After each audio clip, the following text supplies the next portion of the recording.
Prayer means you're telling God what to do. You think you're God's consultant. Meditation means you just shut up. If you just shut up, everything that needs to happen to you will happen to you.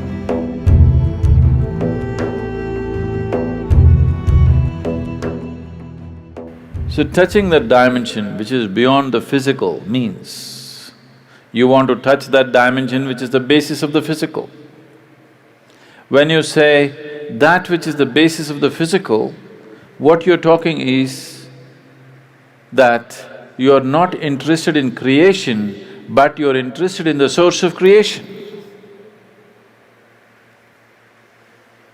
There, if you go and stand in front of the Creator, at least there you must keep your ideas down, isn't it? Your ideas must be kept down for some time when the Creator is here, isn't it so? Isn't he the biggest idea? It's like, there was a man in Pennsylvania, where are you from?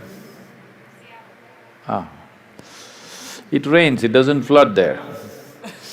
That's why we put Seattle on the coast. Otherwise, it would flood, that place. So Pennsylvania, there was a man in Pennsylvania. Once there was a big flood and… Are you okay if there's a joke inside a joke? All right. The flood was beginning to happen, the water was filling up, and there was a very enthusiastic young journalist who was reporting stage by stage, hour by hour as to how the flood is progressing, Because that is journalism. Somebody is drowning, report to the world, this man is drowning, look at him drowning, take it on the video and show it to everybody how a man drowns. You don't throw the goddamn camera and get the man, no. You show the whole world how a man can drown in a flood. So, these are not the days of video cameras, only, Morse code is how the report is being filed. So he filed a report very eloquently, he said, as God sits and watches, the water is filling up in this part of Pennsylvania and houses are going down and this and that, and described it in very eloquent terms. Then he immediately got a response from his editor, leave the flood, interview God. God is sitting and watching, he thought he's somewhere here and forget about the flood, interview God. They didn't get to interview him, it continued. Many homes drowned, many people died, but one man survived.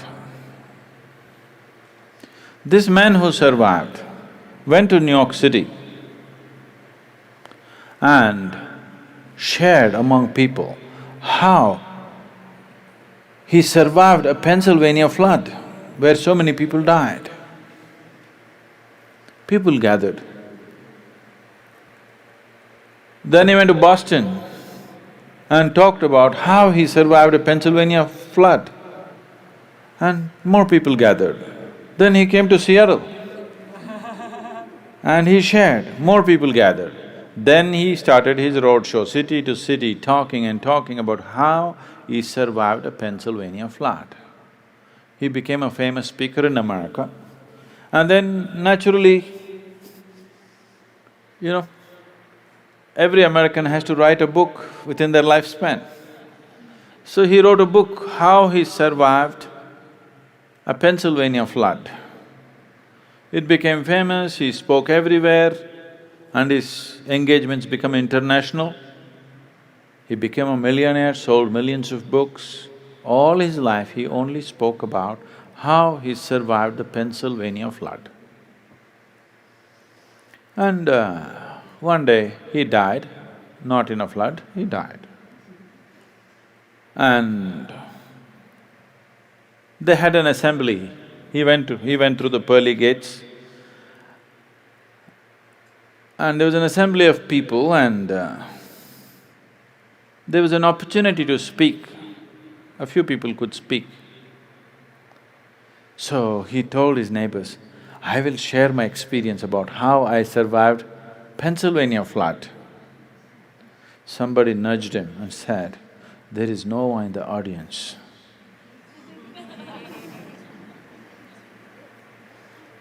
Okay? So,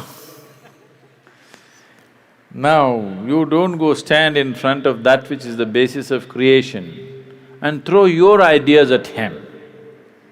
You are his idea. Yes? You are just a figment of his idea. If he withdraws his idea, you're gone. So you don't put your ideas.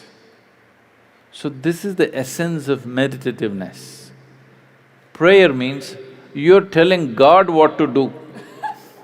You think you're God's consultant. Meditation means you have understood your limitations, now you just shut up.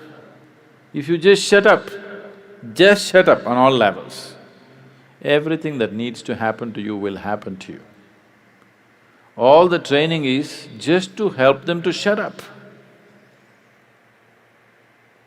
That you don't throw your silly ideas at the Creator, you just shut up.